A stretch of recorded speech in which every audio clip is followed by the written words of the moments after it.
Babylon was situated on the Euphrates, in present-day Iraq. In the 6th century BC, King Nebuchadnezzar rebuilt it. The walls were so splendid that the Greek poet Antipater had included them as one of the 7 wonders. Herodotus was also impressed by them. They formed a square. Along the top were walkways wide enough for 2 chariots to pass. There were 100 bronze gates in the circuit of the walls. It was some 56 miles around the whole city.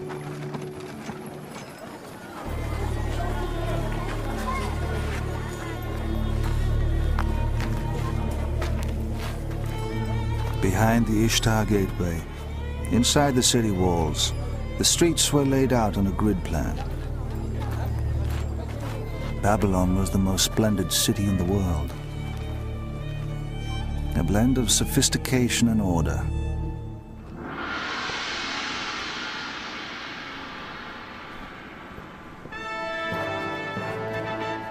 King Nebuchadnezzar ruled Babylonia from his palace.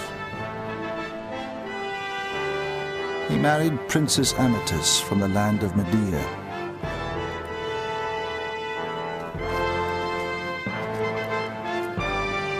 Their marriage symbolized a prosperous union between their countries.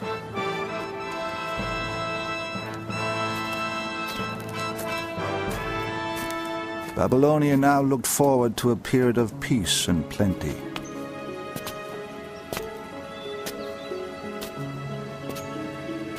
Above the palace, Nebuchadnezzar built the grandest celebration of this new era, the Hanging Gardens.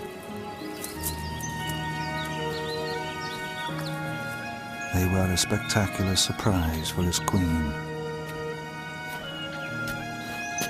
The earliest account of them comes from Berossus, a priest writing 200 years after they were built.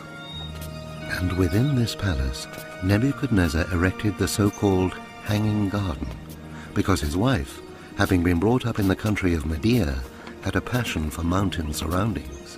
Gardens are often controlled by the monarch of a particular culture.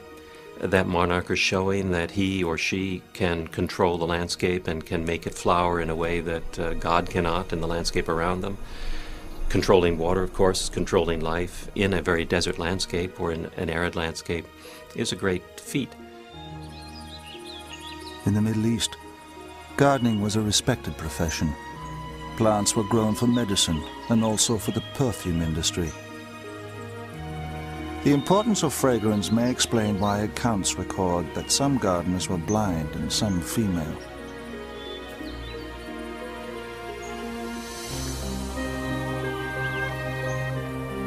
Records show that Nebuchadnezzar's gardener was given special rations from the palace.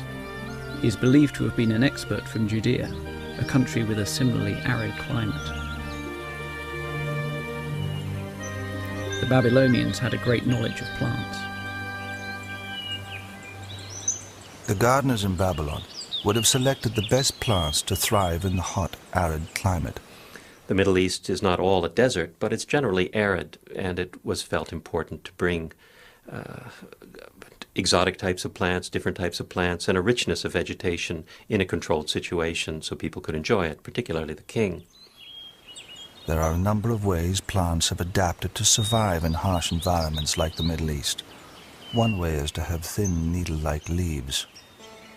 Grasses and conifers are good examples of this. Their very small surface area ensures little water loss.